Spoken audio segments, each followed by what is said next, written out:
Salut à tous, nous revoilà dans le quartier d'Asakusa. Je me trouve actuellement devant l'avenue des stars de cinéma et attendez, on m'informe qu'il se passe quelque chose. Oui, le public est en délire, des gens importants viennent débarquer, ils serrent les mains, ils signent des autographes. Quelle émotion les amis, je suis entraîné par la foule qui s'élance et qui danse une folle farandole, je n'ai pas de mots pour décrire ce que je ressens, c'est incroyable. Enfin, ce serait incroyable pour moi si je savais de qui il s'agissait parce que honnêtement, je les ai pas reconnus. J'ai demandé après à droite à gauche pour savoir qui c'était et je pense avoir compris que c'était les acteurs de drama coréens.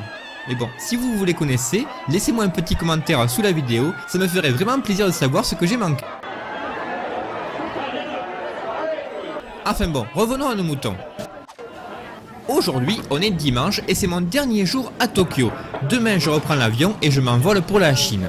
Mais même s'il me reste qu'une seule journée, j'ai encore plein de trucs sympas à vous montrer. Et en parlant de stars de cinéma japonais, cette fois, je vous amène sur l'île d'Odaiba pour voir la statue géante d'un Gundam.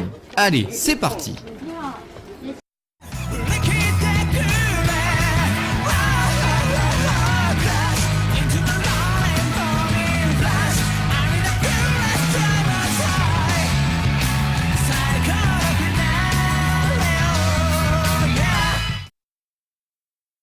Pour accéder à l'île d'Odaiba, la plupart des visiteurs empruntent une ligne de monorail. C'est simple et c'est direct. Mais comme c'est mon dernier jour, j'ai envie de tester un truc un peu différent.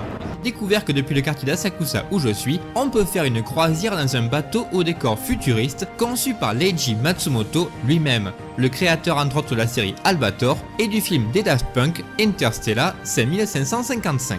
En tout cas, ça pourrait être une expérience vachement sympa.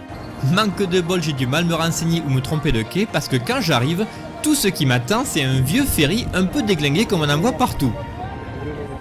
En plus, aujourd'hui il fait plutôt frisqué et sur le pont, je commence vite à me les geler.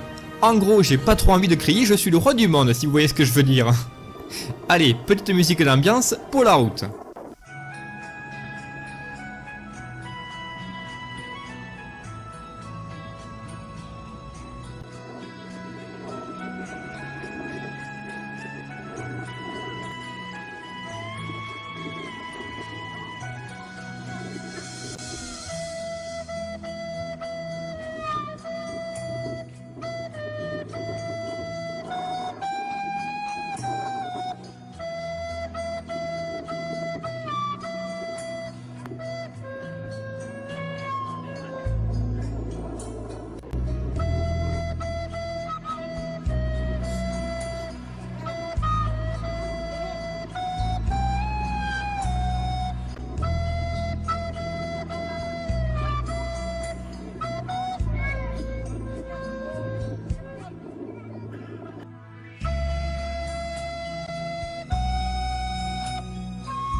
Quand on arrive à Odaiba par bateau, le premier bâtiment qui saute aux yeux, c'est le siège social de Fuji TV, l'une des chaînes de télé les plus importantes au Japon.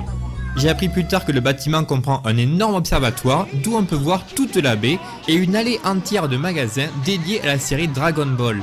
Et c'est dommage parce que j'adore Dragon Ball depuis que je suis tout gamin et si j'avais su plus tôt, j'aurais vraiment aimé y aller. Mais bon, en une journée, on peut pas tout faire non plus. Ça y est, je débarque, me voilà maintenant à New York. Enfin, je veux dire à Odaiba. Faut avouer que quand on s'y attend pas, ça fait bizarre quand même.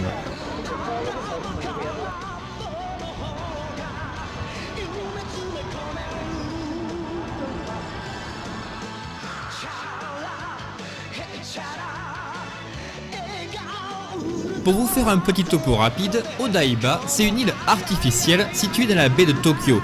Depuis les années 80, elle s'est énormément développée sur le plan économique et elle est connue aujourd'hui comme l'île du divertissement où les Japonais peuvent venir y passer la journée pour faire du shopping et se relaxer. Après une petite balade sur la plage, on arrive dans une immense zone commerciale qu'on appelle Palette Town. C'est là que se trouve la statue géante d'un Gundam. Pour ceux qui ne savent pas, Gundam c'est une des séries animées de mecha les plus célèbres au Japon. Personnellement, je connais pas du tout la série, mais aller voir un robot géant de 20 mètres de haut tiré d'un manga, ça se refuse pas. Apparemment, celui-là c'est le modèle licorne. Effectivement, on voit de suite la ressemblance. Et quand j'y suis allé, on pouvait presque sentir la peinture encore fraîche tellement il était récent.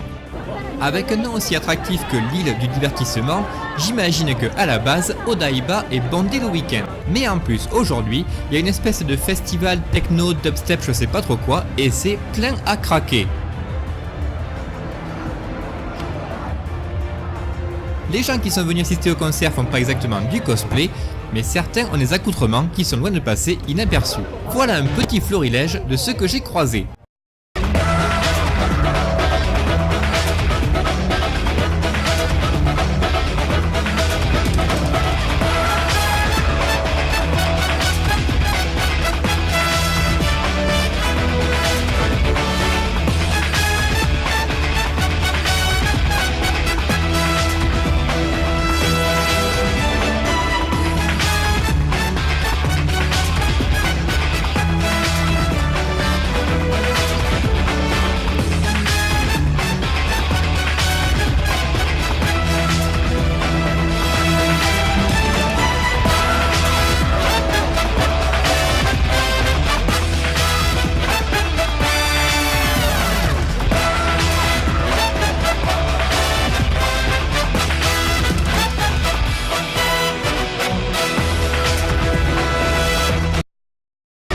Et puis attendez parce que je vous ai gardé le meilleur pour la fin.